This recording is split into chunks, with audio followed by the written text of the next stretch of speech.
नमस्कार मैत्रिणींनो, स्टायलिश वुमनमध्ये तुमचे खूप खूप स्वागत आहे. अनेक महिला दिवसभर आरामदायक वाटतात म्हणून गाऊन वापरतात. त्यामुळे गाऊनच्या वाढत्या मागणीमुळे सध्या मार्केटमध्ये अनेक नवनवीन डिझाईनचे फॅन्सी मॉडर्न स्टाईलचे गाऊन आलेले आहेत. घरात वापरायला आरामदायक फील येण्यासाठी कॉटनची गाऊन किंवा मॅक्सी हा महिलांसाठी सर्वोत्तम पर्याय असतो. कॉटन सुती कापड मऊ आणि हवा खेळती ठेवणारी असल्यामुळे दिवसभर घरात काम करताना अंगाला टोचत नाही. सुती कापड घाम शोषून घेते, त्यामुळे त्वचेला रॅशेस किंवा खाज येण्याचा धोका कमी असतो. विशेषतः उन्हाळ्यात हे अत्यंत सोयीचे ठरते. गाऊनमध्ये महिलांना फारच आरामदायक वाटत असल्याने दिवसभरासाठी महिला गाऊन वापरतात. गाऊनमध्ये सध्या कप्तान स्टाईल गाऊन खूपच फॅशनमध्ये आहेत. दिवसभरासाठी तुम्ही असे गाऊन निवडू शकता. स्लिम किंवा प्लस साईज महिलांना असे गाऊन खूपच छान दिसतात. सध्या असे आधुनिक ए लाईन गाऊनसुद्धा खूपच फॅशनमध्ये आहेत.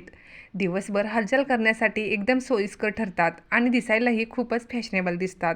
मॉडर्न आणि क्लासिक दिसण्यासाठी तुम्ही असे गाऊन निवडू शकता. सध्या गाऊनच्या डिझाईन्समध्ये आणि स्लीव्जमध्येही भरपूर डिझाईन्स पाहायला मिळतात, ज्यामुळे मॉडर्न, स्टायलिश आणि ट्रेंडी लुक मिळू शकतो. फॅन्सी बेल स्लीव्ज, चुडीदार असे फॅशनेबल प्रकारसुद्धा आहेत, ज्यामुळे तुम्हाला स्टायलिश लुक मिळू शकतो.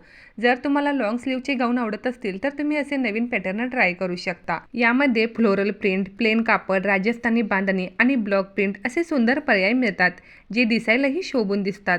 अनेक आधुनिक मॅक्सीमध्ये मोबाईल किंवा छोटी वस्तू ठेवण्यासाठी बाजूला पॉकेटही असतो, जो घरकाम करताना उपयोगी ठरतो. हे गाऊन शरीराला सैलसर बसतात, त्यामुळे हालचाल करण्यासाठी चांगले असतात. सुती गाऊन धुवायला सोपे असतात आणि मशीन वॉशसाठी सुद्धा योग्य असतात. हे केवळ नाईट वेअर म्हणूनच नाही तर लाऊंज वेअर म्हणूनही दिवसभर घरात घालण्यासाठी उत्तम ठरतात. कॉटनचे कापड धुतल्यानंतर थोडे आकसण्याची शक्यता असते, त्यामुळे नवीन गाऊन खरेदी करताना तुमच्या मापापेक्षा एक साईज मोठी मॅक्सी घ्या. जर तुम्हीही गाऊन वापरत असाल तर असे फॅन्सी आणि मॉडर्न स्टाईलचे गाऊन यूज करा, जेणेकरून तुम्ही गाऊनमध्येही खूप सुंदर दिसाल. आणि जर तुम्हाला हा व्हिडिओ आवडला असेल तर व्हिडिओला एक लाईक जरूर करा.